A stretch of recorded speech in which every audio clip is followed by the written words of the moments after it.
الحمد لله رب العالمين، والصلاة والسلام على أشرف الأنبياء والمرسلين نبينا محمد وعلى آله وصحبه أجمعين. أما بعد، دخوك پیغمبر صلی الله علیه وسلم سیرت منگ بیانو. یو خبر د فائدې لپاره یاد ساتئ، د مکی دور چې څومره هم دی د 14 کاله، دې ته کې سړی په جوور نظر باندې وګوري نو ټول تربیت دی. یعنی رسول سم تربیت کوي، تربیت او تربیت کې چې مخې ته یو ملک به جوړیږي د مسلمانانو، یو زور په کوم ځای کې؟ مدینه کې. د هغې دپاره رسول وسلم ځوانان تیاروي، د هغې دپاره الله سبحانه وتعالی تربیت کوي د صحابه کرامو. او کله چې رسول سم وفات کېدو او واقع به تفصیلا راځي، نو په دغه ورځ اخرنی ورځ و د رسول سم په دې دنیا کې او د سحر مانځه ټیم خلک رالو، یا رسول الله، رسول سم دغه ته ووایه ابوبکر ته وایي چې مونځ وکړي. ابوبکر صدیق رضی الله مخې ته شو مانځه ته. د مانځه په دې دوران کې رسول وسلم د عایشه نه د کور د کړکۍ پرده اوچته کړه او صحابه کرامو ته وکتل، مسکی شو. انس بن مالک رضی الله وایي چې نږدې و چې زموږ د مونځونه خراب شي. دومره مو خوشاله شو چې رسول سم صحت دومره برابر شوی دی چې کړکۍ نه پرده اوچته کړه، موږ ته وکتو. ابوبکر صدیق رضی الله عنه اوچت انسان، هغه د ایمان او د احترام نه چې زړه ډک و، هغه زر به شاته راتو، رسول سم ته کړکۍ نه اشاره وکړه، ابوبکر په خپل ځای پاتې زه نه دروځم. دا د رسول سلم اخرنی نظر خپل ملګرو ته د مسکی پسې شو. مسکی په دې شو چې داسې قوم او داسې ځوانان او داسې سړي مې شاته پرېښودي که سبا له زه نه یم، خو دوی بیا هم د عبادتونه د جهادونه د هر څه کوي. ځکه چې زه نن نه یم، په خپله کوټه کې پروت یم، خو جومات دغه شان ډک دی. زه په خپل کور کې پروت یم، خو هغه د دین هغه زمري راغلي دي سهار منزله په توره تیاره کې، په دې جمعې کې، په دې هر څه کې هغوی راغلي. هم په دغه ورځ بیا رسول صلی الله علیه وسلم د ضحا په ټیم کې، یعنې تقریبا د دغه وخت نه 4-5 غنټې وروسته رسول صلی الله علیه وسلم د دنیا نه رخصت شو او لاړ د رب العالمین سره ملاقات وکړو. او رسول صلی الله علیه وسلم څنګه تربیت د هغوی کړی و، پته وه چې ما چې کوم تخم موږ اچولی و نو هغه تخم را رسېدلی، هغه د صحابه کرام دي. نو الله سبحانه وتعالی به د دوی تربیت کو. په دې مکي دور کې رسول صلی الله علیه وسلم به دوی تربیت کو. او هلته خو جنګ نشي کولی، د جهاد حکم الله سبحانه وتعالی نه کو. هر ځای کې الله وایي صبر وکئ، صبر وکئ، مخ واړوئ د دوی. نو بیا الله سبحانه وتعالی په هغه وخت کې د سورة المزمل هم نازل کړی. د سورة المزمل په اوله کې الله سبحانه وتعالی وایي یا ایها المزمل قم الليل إلا قليلا نصفه أو انقص منه قليلا أو زد عليه ورتل القرآن ترتيلا. الله سبحانه وتعالی دوی د طریقو خو تهجد کوي، قرآن وایه په خوږ اواز باندې، یعنې یو رابطه ما سره جوړه کړي، دا سخته به م لږه کمه شي. رسول صلی الله علیه وسلم ته به کله مصیبت راغی، کله سخته راغله، بلال ته بلال اقامت وکړي، لمونځ وکړو، دا زړه م لږ په ارام شي. نو دې ځای کې الله سبحانه وتعالی په هر کار کې حکمت یې. الله که غوښتې د کفر او کافران به په دغه ټیم ټول تباه کړی، خو داسې الله نه کوله چې د دین څنګه خورېږي، په څه طریقه د دې لپاره به قربانیانې ورکړې کېږي. الله دا خو وغواړي، نو الله ورته دا طریقه وښوي، لمونځ کوئ. د تهجد په اوله کې ګورې لازم و، بیا څه شو؟ منسوخ شو. او دا مسله موږ د حدیثونو درس چې کوو پای کې موږ تفصیلا ذکر کړی. په دغه آیتونو کې د سورة المزمل آیتونه چې مخې ته لاړ شي، نو الله سبحانه وتعالی په هغې کې وایي واذكر اسم ربك وتبتل إليه تبتیلا. د الله نوم یادوئ ډېر، د الله ذکر ډېر کوئ، د دې ذکر سره زړه مطمئن کېږي. که هر قسم سخته در باندې خو زړه به دې مطمئن شي. وتبتل إليه تبتیلا. رب المشرق والمغرب لا إله إلا هو. رب د مشرق او رب د مغرب دی، اشاره دې ته چې د مشرق او مغرب د الله سره د ځمکه او هر څه به تاسو له درکوي، خو صبر کوئ. دا سره دي مشرکان سره خو نه دي چې دوی بادشاهي ده خبره ختمه شو رب المشرق والمغرب د هر څه به تاسو ته میلاوي نو بیا ورته الله څه وایي فاتخذوه وکیلا هغه وکیل وګرځوي کارساز یې وګرځوي بابا نه اعتماد ساتئ واصبر على ما يقولون او دوی چې څه وایي په هغې باندې صبر کوئ ځکه چې دا وخت د صبر دی واهجرهم هجرا جمیلا او د دوی نه په ښه طریقه باندې ډډه وکئ دا احکام نازلېدو په مکه کې ډډه دې وکئ ځان دې ساتئ خپل دعوت چلوئ صبر کوئ ځان دې ساتئ خو دعوت به ګوره ودرېږي نه دعوت به رواني دا قربانیانې به کېږي اولنۍ زنانه چې د اسلام دپاره قربان شوې د هغه څوک ده سمیه رضی الله عنها زنانه شروعات کړی وره ابوبکر صدیق رضی الله په دغه وخت کې دا چل کو کله چې په دې مکه کې د ظلم ډیرو نو د غلامان مریان وینځي د به غستی او د به بیا آزادولي دومره غټ کار به دغه کو ابوبکر صدیق رضی الله عنه الله سبحانه وتعالی سره زموږ ملاقات جنت الفردوس کې وکړي دا غینه بیا مسله د دار الارقم بیانو کور د ارقم حکمت دا او د حکمت طریقم دا ده چې په دې حالاتو کې رسول صلی الله علیه وسلم د مشرکانو سره جنگ ونه کړي او بل چې دغوی سره ښکاره میله هم نشي دغه بیا مشکلات ښه ډېرېږي نو تقریبا 4 کاله د رسول صلی الله علیه وسلم نبوت چې 4 کاله وشو د 4 کالو پورې د رسول صلی الله علیه وسلم د ملګرو سره پټ پټ میلاوېدو کله په یو ځای کې کله په بل ځای کې نو کله به داسې وشو چې د مشرکان به پرې رالو اچانک نو بس په دغه ځای کې به جنګ وخته او یو پیر دغه شان جنګ وخته رسول صلی الله علیه وسلم دغه سره ولاړو د سعد بن ابي وقاص رضی الله عنه سره او په دې کې مشرکان رالو نو گزارونه شروع کړو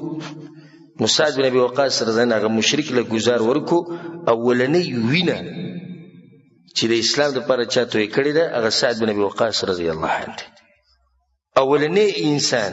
د اسلام په تاریخ کې چې د کافر وینه توی کړی ده د اسلام لپاره هغه څوک دی هغه سعد بن ابي وقاص رضی الله عنه نبی رسول صلی الله علیه وسلم وکړو دې ته په دې خبره کې سوچ وکړو چې یو خاص ځای ټاکل غواړي هلته به زه د ملګرو سره پټ پټ ملاقاتونه کوم نو یو ځای غوره کړو چې هغې ته ویل کېږي دار الارقم ابن ابي الارقم المخزومي د ارقم ابن ابي الارقم المخزومي چې مخزوم قبیلې سره تعلق سره بنو مخزوم قبیلې سره د هغه کور رسول صلی غوره کړو ستا په کور کې هم ملاقاتونه کوو او دا د دین یو مرکز دی د دین اولنی مرکز چې هغه جوړ شوی د چا کور دی هغه د ارقم کور دی او دې ته ویل کېږي دار الارقم دا د صفا مروه چې صفا په دې غره باندې و او د دې مشرکانو نه لږ پناه و نو هلته به دوی داسې خاص نه راتلو رسول صلی الله علیه وسلم دغه ځای وټاکو د نبوت د میلاوېدو نه 15 کاله بعد یعنې په 15م کال رسول صلی دغه ځای وټاکو او دا وایي چې ملاقاتونه به دلته کوو هر څه به دلته کېږي او د رب العالمین طرف نه امر هم دا راغی چې تاسو د شپې رابطه له چا سره جوړوئ د الله سره زما سره رابطه جوړوئ نو کار به آسان شي رب العالمین د خلکو صفت هم کړی په قرآن کې تتجافى جنوبهم عن المضاجع الله وایي د دوی له بدنونه اړخونه دا په دې تلایلو باندې نه لیکي د هغې نه لري یعنې انسان حیران شي چې سحر لا د ظلمونه دي وهل ټکول کنځلې بدې ردي د شپې بیا خوب نه و بیا به ولاړو رب العالمین ته داسې جوړېږي یو امت او داسې جوړېږي یو قوم چې هغه په الله باندې مینې موږ مزدوریان د ورځې کې د شپې داسې پراته یو چې که په غوږ په خوا کې راته په سپیکر کې هم چغې ووایي خو نه پوهېږو پې مزدوریانو دومره ستړي کړي دومره خراب کړي او دا به سحر له دا سزاګانې به وي لکه بلال رضان ته وګوره عمار ته وګوره او خباب ته وګوره دا په دې کاڼو کې به یې راښکودو سېزل به یې وهل ټکول به یې او بیا به د شپې هغه ولاړو رب العالمین ته کله چې به د شپې د هر څه داسې په ارام شو مدم به شو مشرکان به هم غلي شو مسلمانان به هم غلي شو دوی به رابطه خپله د رب العالمین سره جوړ کړه هغه ته به یې جړل دعاګانې به یې غوښتې او الله سبحانه تعالی هغوی سره مرسته وکړه او ناشنا مرسته ورسره کړې د هغې تذکره روانه ده انشاءالله نو زما تاسو ټول ته نصیحت دی که تاسو دا غواړئ چې ستاسو د مسلې کمې شي او د غمونه مصیبتونه نو د شپې د تهجد په ځان باندې لازم کوئ علیکم بقیام اللیل رسول زموږ د شپې لمونځ په ځان لازم کوئ فانه دأب الصالحین قبلکم مخکې چې څومره نیکان خلک تېر شوي دغه ټولو تهجد کړي په هر امت کې ګورئ ښه رسول زموږ د دې سره ګناهونه ختمي د دې سره درجې بلندي او یو پیر جبریل علیه السلام راغی په رسول صم پسې او رسول صم ته وی یا محمد صلی الله علیه وسلم عش ما شئت فإنك میت څومره ژوند تیرې تیره وخو مړ کېږي به واحبب من شئت فإنك مفارقه او د څه شي سره چې محبت کې کوه خو یاد ساته چې ګوره بیا به ترې بیلیږي واعمل ما شئت او چې څه کې کوه چې کوم عمل کې خدای ساته چې فإنك ملاقيه هم دغه عمل سره د قیامت پر ورځ مخامخ کېږي بیا ورته جبریل علیه السلام وویل دا خبره یاد ساته چې د مسلمان عزت او شرف هغه د شپې په تهجدو کې دی دغه قوم له چې الله د عزت ورکړو او د شرف نه هغه د څه د لاسه تهجد به یې کول زمونږ چې د عزت دغه حل دی نو موږ هغه تهجد هم پرېښود تهجد یو اسان عبادت دی نو دارالارقم د یو ځای وټاکلی شو د څه دپاره د ملاقاتونو دپاره او د مشورو دپاره دې ځای کې مسلمانان راجمع کېدو د څلورم کال په اوله کې یا په دې منځ کې د بدني تکلیفونه چې کوم مسلمانانو ته میلاوېدو دا شروع شو خو کمزوري رو رو زیاتېدو د پنځم کال په دې منځ کې دومره زیات شو چې مسلمانان حیران شو چې موږ اوس د دې سختونه به ځان څنګه بچ کوو الله سبحانه وتعالی سورة الکهف نازل کړو د الله په هر کار کې حکمت سبحان الله سړی چې په دې ټیم کې سوره کهف ته څه ضرورت دی درې واقعې دي په سوره کهف کې اصحاب الکهف ذو القرنین خضر او موسی علیهم السلام دا به کشتي که نه په دې صورت کې دا درې واقعې صورت اوس نازلېږي ولې نازلېږي اولنۍ خبره اصحاب کهف واقعه ده الله اشاره وکړه چې تاسو ګوره هجرت هم کولی شئ لکه څنګه چې چا کړی دی اصحاب کهف والا وَإِذِ اعْتَزَلْتُمُوهُمْ وَمَا يَعْبُدُونَ إِلَّا اللَّهَ فَأْوُوا إِلَى الْكَهْفِ يَنشُرْ لَكُمْ رَبُّكُمْ مِنْ رَحْمَتِهِ وَيُهَيِّئْ لَكُمْ مِنْ أَمْرِكُمْ مِرْفَقًا هغوی یو بل څه د نصیحت وکړو یو بل ته وځي چې یو غار ته به نه وځو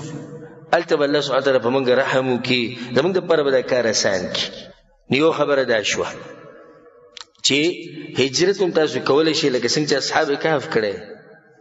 نو دویمه واقعه به کېده د خضر او د موسی علیهم السلام الله سبحانه تعالی مسلمانانو ته وایي اشاره کوي دې خبرې ته چې حالات داسې نه دي لکه څنګه چې تاسو وینئ دا حالات به بدلیږي لکه څنګه چې موسی علیه السلام په ظاهره کې نه خضر علیه السلام او دې ظلم کوي حالانکه هغه ظلم نه کوو حالات خو داسې دي اوس چې زورور څوک دي مشرکان دي دا خو واضح ده زور د هغوی دی حالات داسې دي چې مسلمانان به ختم شي ښکاري دي چې الله وایي نه دا حالات به بدلیږي واورئ واقعه وایي د موسی او د خضر علیهم السلام ظاهره کې موسی علیه السلام یو څه لیدو حقیقت د هغې بل شانو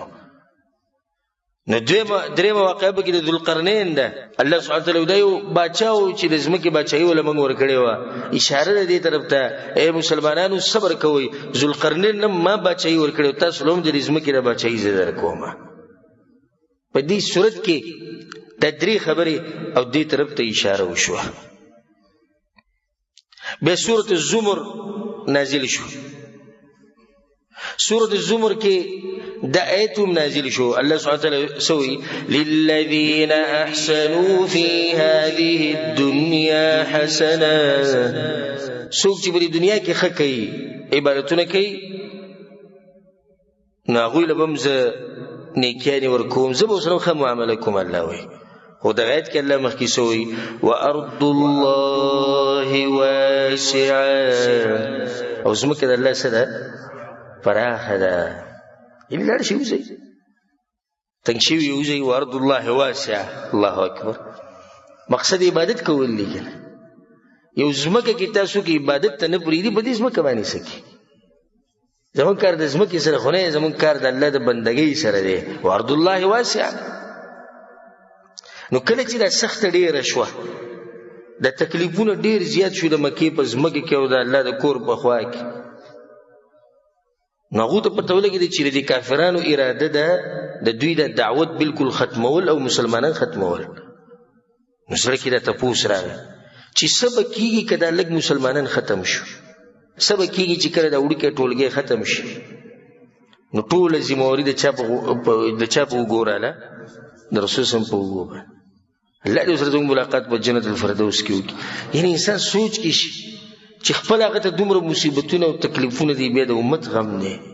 نو بیا دا غم هم رسول صلی ته پیدا شو چې دا د شمار یو څو صحابه کرام دي ملګري دي زنانه دي او سړي دي او ماشومانان دي که دا ختم شو مخکې به څه کېږي که دا دعوت په دې ځای ودرېد دا مخکې امت ته خبر رسول غواړي او الله ورته ویلي دي وما ارسلناک الا رحمة للعالمین ای پیغمبر ته ګوره ما ټولو خلکو ته لېږلی صرف قریش ته مې نه لېږلی ذمهواري ښه ډېري چې ټول خلکو ته پیریانو ته او انسانانو ته اوس دوی ته دعوت څنګه ورسو او حالات دا دي ورځ ته ورځ سختې ډېرېږي دا خبره ساتي چې الله ته ښه اسانه و چې د خپل حبیبي ته بچ کړی وی وکه نه وه دې مشرکان نه بچ کړی دا مؤمنان به بچ کړی وی په کلمه د کن انما امره اذا اراد شیئا یقول له کن فیکون داسې به شی وی یو معجزه به یې راښکاره کړی وی خو دا د الله سبحانه وتعالی طریقه نه ده د الله سبحانه وتعالی طریقه دا نه ده ښیي د انسانانو ته چې تاسو به محنت کوئ تاسو به کوشش کوئ تاسو به دین دپاره سختي تېروئ رسول صلی الله علیه وسلم سوچ شروع کو سوچ شروع کو هلته د جنګ خبره که زړه کې راځي الله ورته ویلي واعرض عن المشرکین پیغمبره مخ واړوه جنګ خبرې به نه کړي نو بیا دا فیصله وشوه چې دا علاقه به پرېږدو دا ملک به پرېږدو او سبحان الله دا دومره سخته فیصله ده دومره سخته فیصله تاسو ورته سوچ وکئ چې یو سړی خپل علاقه پرېږدي به کوم ځای کې پیدا شوی او یو سړی خپل بچي پرېږدي یو سړی خپل مال پرېږدي یو سړی خپل قوم پرېږدي دا ډېر ګران کار دی یو سړی په خپل ملک کې اوسېږي ښه رزق شتي هر څه شتي او دی به اوس یو داسې ملک ته ځي چې هلته دی خلک نه پېژني داسې ځي ته به ځي چې هلته د رزق پته نه لګي چې څنګه به رزق ګټي یو ناشنا ځي ته به ځي د الله د دین دپاره نو ته سوچ وکړي چې دا کار اسان دی ګران دی ډېر ګران کار دی موږ خو زموږ تجربې خو شوي دي په دې مسله کې څنګه مزدوري دپاره یو ځای د بل ځای ته ځو نو څومره ګران کار حالانکې دا سړی بیا ځي واپس ملک ورسې آباد دي خو چې سړی لاړ شي بیا پته نه لګي چې واپس به راځي که نه به راځي څه به کېږي څه به نه کېږي دا بچي به بیا وینم که وی به ننم دا قوم دا ملک دا مال دا جیداد دا هر څه پرېښوده ډېر ګران کار دی نو ځکه الله سبحانه وتعالی په هغه ټیم کې دا آیت نازل کو والذین هاجروا فی سبیل الله او هغه خلک چې هجرت کوي د الله په لاره کې ثم قتلوا او ماتوا او بیا څه شو ووجلی شو یا مړه شو یا هجرت کار سره تللی شي یا به خپل مرګ مړ شي او یا به دې څوک مړ کړي ليرزقنهم الله رزقا حسنا الله به ښایسته رزق دې خلکو له ورکوي ليدخلنهم مدخلا يرضونه دې څه به الله ورکوي چې دوی به پرې راضي شي دا ایتونه هم الله دې دپاره نازل کړي چې دوی له زړه څه شي مطمئن شي فرض الله واسع ده الله ځمکه پراخه ده ځای وځای بارت د رزق مسله ده څه به کوو موږ ته به میلاویږي څه په لاره به څه خورو په پردي ملک کې به څه خورو. رب العالمین آیتونه نازل کړو وفي السماء رزقكم وما توعدون. د اسمان نوې د رزق فیصلې کیږي، تاسو دا غم مه کوئ. وفي السماء رزقكم، رزق کوم ځای کې دی؟ اسمانونو کې دی. ډېر غم یې مه کوئ. زه اکثر د ملګرو ته وایم غم مه کوه، که تا نه رزق خطا شي خو ته ترې نه خطا کېږي، تا پسې به لازم راځي. تا نه به خطا شي خو ته ترې نه خطا کېږي. نو ډېرې رسم مه کوه چې دین هر څه دې پسې پرېښودي. صحیح ده سړی اسباب لټوي، خو دومره حدودو کې چې دین ته پاتې نه شي. وایي سړي نه هر څه پاتې شي او رزق او رزق او رزق او رزق. وفي السماء رزقكم، رزق دا خو په اسمانونو کې دی لیکلی شوی دی، تقسیم شوی دی، ما قوه موږ ته میلاوي. نو بس مشورې وشوې. رسول صلی الله علیه وسلم ملګرو ته ووایي زه بس حبشې ته هجرت وکړئ. کوم ملک ورته وښو؟ حبشه. او دې کې یو څو مسلې د هغې ته اشاره کوم. یو مسله دا ده چې حبشه رسول صلی الله علیه وسلم ولې غوره کړه، هغې جواب وروسته به کوم. خو یو مسله دا اهمه ده، مسلمانانو چې اولنی هجرت کو حبشې ته، دای د دعوت د بچ کولو دپاره کو که د مسلمانانو د بچ کولو دپاره یې کو؟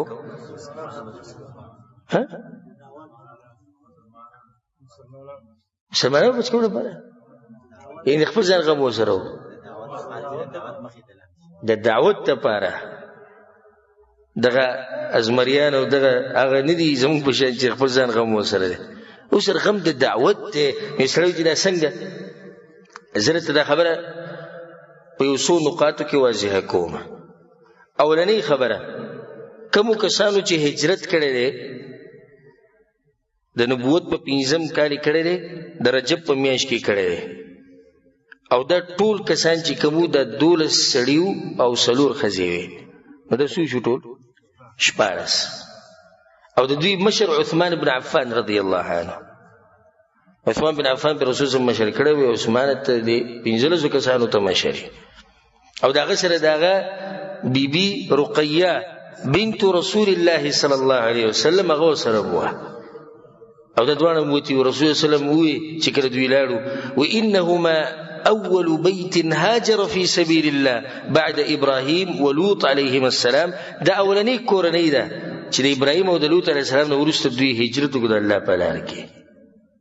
اولنی کورنۍ هغه څوک دي؟ عثمان رضی الله عنه او دغه بیبي رقیه د رسول الله صلی الله علیه وسلم لور. اوس دې کې دې خبرې ته سوچ وکړئ چې قبل پرز د هجرت د دې دپاره و چې دا خلک بچ کوي، نو بیا به رسول صلی الله علیه وسلم ډېر خلک لیږلی وی. دې ته هم سوچ ته وکړه، یعنې ټول چې کوم ځي 15 کسان دي،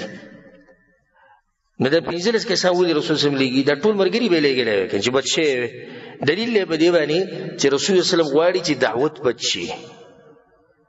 مؤمنانو به الله حفاظت کوي. اگر که دا یو وجه کیدی شي، خو غټه وجه نه ده. غټه وجه هغه څه ده؟ د دعوت حفاظت. خبر دې ته ګورئ چې رسول الله صلی الله علیه وسلم چې کوم کسان لیږلي دي په دې ټولګي کې، نه هغه ټول د قریش نه دي، او په قریش کې په غټو غټو خلکو کې دي. سوال په زړه کې دا راځي که د رسول صلی الله علیه وسلم مطلب دا وی چې خلک بچ کولی، نو بیا خو به د کمزوري لیږلی وی. داسې ده که نه ده؟ نو رسول صلی الله علیه وسلم دا خلک سره لیږي، د دوی سره خو قوم شته، د دوی سره مالونه شته، هر څه شته، دوی ولې ځي؟ وجه د هغې دا ده چې کله دا غټ خلک هلته لاړ شي، نو دوی به هلته اثر کوي، د دوی خبره اثر کوي. او دا واضحه ده چې د زورور سړي خبره اثر کوي، د کمزوري سړي خبره اثر نه کوي. بله پکې دا وجه هم ده چې کله دوی هلته ورسي او نجاشي باچا هغه دوی ویني، دا به چې دا غټ مخوریز خلک زما خواله راغلي، نو دا یو سیاسي مسله شو. څنګه؟ یعنی دا خلک راغلي د مکې نه، د قریش د سیاستو سره نه لګي، زموږ خواله راغلي. که دا دغه تلی وی دا کمزوري، نو هغه به ویلی چې دا خو کمزوري دي، غلامان دي، د خپلو مشرانو نه راتښتېدلي دي، واپس یې ولېږئ. نو دوی یو پناه هلته واغسته. په دې خبره ورسېدی که نه چې اصل بنیادي مقصد څه شو؟ دعوت بچ کول دي. دوی به هلته لاړ شي، دوی به دعوت کې یو بل مرکز به کولاو شي. د رسول صلی الله علیه وسلم دې سوچ ته ګورئ، څومره حکیم انسان دی. یعنی که دلته مکه کې به موږ باندې سخت ډېره شي او حالات بالکل به موږ راتنګ شي یو بل ځای کې به زموږ مرکزي هلته خو به دعوت روانې که نه بیا به ورو په بل ځای کې جوړ شي په بل ځای کې به جوړ شي په دې طریقې سره به دا خبره مخې ته ځي نه اولنی سبب د هجرت هغه څه شو د دعوت حفاظت دویم سبب د مشرکانو سره د جنگ نه ځان بچ کول دا یو سبب دی مخکې موږ دا خبره تیره شو ځکه دا لږ کسان په جنګ ونښلي نو خبره به ختمه شي دریم سبب د دعوت دپاره نورې لارې کولا وهل دعوت په مکه کې روان دی نو دعوت په کوم ځای کې روان شي په حبشه کې به هم روان شي او دا د رسول وسلم هغه اوچت سوچ دی بل سوال په زړه کې دا راځي چې رسول وسلم بل ملک ولې نه غوره کو چې حبشه غوره کوله حالانکه حبشه هغه ملک دی چې هغه جبه د هغوی بدله ده عادت هغوی بدلي د مکې نه سم لرې دي ولې دا ځای رسول وسلم غوره کوي الجواب اولنۍ وجه دا ده چې د حبشې دا ملک دا د مکې نه ډېر زیات لرې دی نو مشرکان ورته رسېدی نه شي په اسانه یعنی که نږدې ملک وی نو دوی به پسې زر ورشي هلته به هم بیا تنګوي او دا لرې ځای دی نو هلته ډېر نشي تنګولی دویمه وجه دا ده چې دا حبشې دا ملک د عربو پیژندو او د دوی سره به تجارت کو نو معروف ملکو ذکر رسول زموتم دقه معروف ملکو خو او دا خبره لکه امام طبری ابن عبدالبر ابن حبان او نورو علماء کرامو کړي ده چې قریشو به حبشې ته تجارت لپاره تلو هغوی به هم راتلو نو دوی یو بل سره تجارتي تعلقات وو دا ملک مشهور و ځکه دقه غوره کړو درېیمه وجه هغه دا ده چې د حبشې د باچا چې کوم دی څوک دی نجاشي د نجاشي خپل نوم څه دی اصحامه حبشې باندې چې څوک هم باچایي کوي هغه ته نجاشي ویلی کېږي نو دا نجاشي د خپل څه نوم نه دی دا خو لقب دی لکه په مصر باندې چې به پوخا چا حکومت کو نو هغه ته به څه وي فرعون نو دته د حبشې باندې د باچایي کړې ده نو دته نجاشي ویلی کېږي نور د خپل نوم څه دی هغه اصحامه دی دا اصحامه مشهور و چې دا یو عادل باچا دی او انصاف والا کس دی نو رسول صلی الله علیه وسلم ځکه دغه ځای غوره کړو او دی ورته ووایي لو خرجتم الى ارض الحبشه که تاسو ځئ نو بیا حبشې ځمکې ته لاړ شئ فان بها ملک لا یظلم عنده احد هلته یو باچا دی د هغه په مخ کې د چا سره ظلم نه کېږي د دې هم دوه فایدې اولنۍ د رسول وسلم لرې سوچ یعنی د باچایانو پته ورته شتي کوم ځای کې څنګه باچا دی کوم ځای کې څنګه باچا دی دین دې ته نه وایي چې ته یو ګوټ ونیسه الله الله کوه او د دنیا نه ځان مه خبروه د هر څه نه ځان خبر ساته په کوم ځای کې څه روان دي څه نه دي روان د دې هر څه نه ځان خبر ساته بل ته عالم له خو په کار چې څه نه خبرې د هغې په رڼا کې به دې فتوی ورکوي نه دی بعض علماو د دین بس دغه جومات سره تړلی او د مدرسې سره او د جامعې سره که ته ورته څه خبر وګېره بس موږ د دغې نه ځان لرې کړی موږ دې قصو ګوتې نه وو او موږ دې شو موږ دغه موږ وایو نه ګوره رسول ته وګوره دا ورته معلوم دي چې کوم ملک کې څنګه باچا دی او په کوم کې څنګه باچا دی دویمه خبره د دې نه دا راووته چې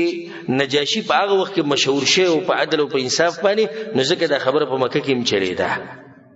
رسول صلی الله علیه وسلم هغوی له اجازت ورکړو نو دا اولنی هجرت شو چرته حبشې ته څو کسان دي 14 تفصیلی څه دی 12 سړي دي 4 ښځې دي مشر په عثمان بن عفان رضی الله عنه او د هغه بیبي هم د هغه سره وه دوی چې کله ووتو د شپې پټ پټ رسول ته پټ وځي چې قریش ته پته ونه لګي نو دوی د دریاب طرف ته روان شو چې دا ملک ډېر لرې دی په دریاب کې به سفر راځي ګوره د الله سبحانه وتعالی دپاره قرباني ورکول دې ته وایي د الله دین دپاره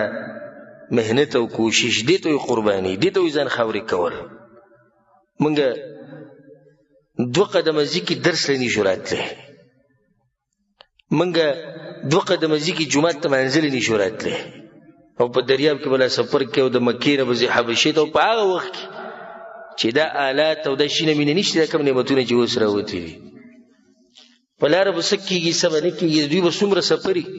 دوی به د اوبو په دې منځ کې چېرته دا رزق ورته ختم نه شي دا توخه ختمه نه شي کوم چې بیمار شي د هغه سره به ګوره دوی څه کوي که په لاره کې ورته دشمنان ډاکوان راووتو هغوی له به څه جواب ورکوي د هغوی سره به څنګه مقابله کوي دا ټولې خبرې پکې وې خو هغوی بیا هم ووتو لاړو